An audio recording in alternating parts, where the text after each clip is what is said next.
வாக்கோ சர்வதேச kick boxing போட்டி டெல்லியில் நடைபெற்றது. பிப்ரவரி 1ஆம் தேதி முதல் 5ஆம் தேதி வரை நடைபெற்ற போட்டிகளில் இங்கிலாந்து, கஜகஸ்தான், பின்லாந்து உள்ளிட்ட பல்வேறு நாடுகளைச் சேர்ந்த வீரர்கள் கலந்து கொண்டனர். Kanchipuram one man martial arts அகாடமியைச் சேர்ந்த 9 வீரர்கள் உட்பட இந்தியாவைச் சேர்ந்த 61 வீரர்கள் போட்டியில் பங்கேற்றனர். பல்வேறு பிரிவுகளில் நடத்தப்பட்ட போட்டியில் காஞ்சிபுரம் வீரர்கள் 8 தங்கம் மற்றும் 5 வெள்ளி வென்று சாதனை படைத்தனர். சொந்த ஊர் திரும்பிய வீரர்களுக்கு அகாடமி சார்பில் உற்சாக வரவேற்பு அளிக்கப்பட்டது. நான் சர்வதேச கிக் பாக்ஸிங் போட்டியில் 2 தங்க மெடல்களை வென்றிருக்கேன்.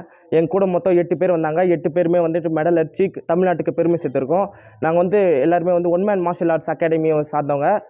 இதில் இந்த போட்டியில் 20க்கும் மேற்பட்ட கண்ட்ரிகள் பார்ட்டிசிபேட் பண்ணாங்க. ஆனால் இதில் இந்தியா தான் முதலிடம், இதுலேயும் தமிழ்நாடு தான் முதலிடத்தில் இருக்குது. நான் எல்லாருக்கும் நன்றியை தெரிஞ்சிருக்கேன். இதில் மேலும் அதிகமாக எங்களை ஒத்துழைச்ச எங்கள் கோச்சஸ்க்கு, எங்கள் பேரண்ட்ஸ்க்கு முதல்ல நன்றி சொல்லியிருக்கிறேன். India, Uzbekistan, Kazakhstan, Canada, Iraq, Turkey, Switzerland, Finland என நிறைய கண்ட்ரிஸ் கலந்துட்டு இருந்தாங்க.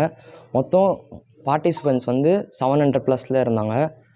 மோஸ்ட்லி இந்தியா ஃபஸ்ட் டைம், நாங்கள் தான் ஃபஸ்ட் டைம் பண்ணுறேன். எனக்கு உண்மையிலேயே நிறைய எக்ஸ்பீரியன்ஸ் கிடச்சிது. நான் ரிங் ஸ்போர்ட்ஸ் பண்ணேன், லோ கிக் -54 பண்ணேன். நான் ஃபஸ்ட் மேட்ச் உஸ்பெகிஸ்தான் கூட பண்ணேன், அது வின் ஆகிட்டேன். செகண்ட் மேட்ச் கஜகஸ்தான் பண்ணும்போது லூஸ் ஆகிடுச்சு. அப்புறம் சில்வர் மெடல் பண்ணேன். என் கோச்சஸ் அப்புறம் என் பேரண்ட்ஸ் ரொம்ப சப்போர்ட் பண்ணிட்டு இருந்தாங்க. இல்லைன்னா நாங்கள் இவ்வளோ இந்த இடத்துக்கு என்னால் வந்திருக்கவே முடியாது. அதனால் ரொம்ப தேங்க்ஸ்.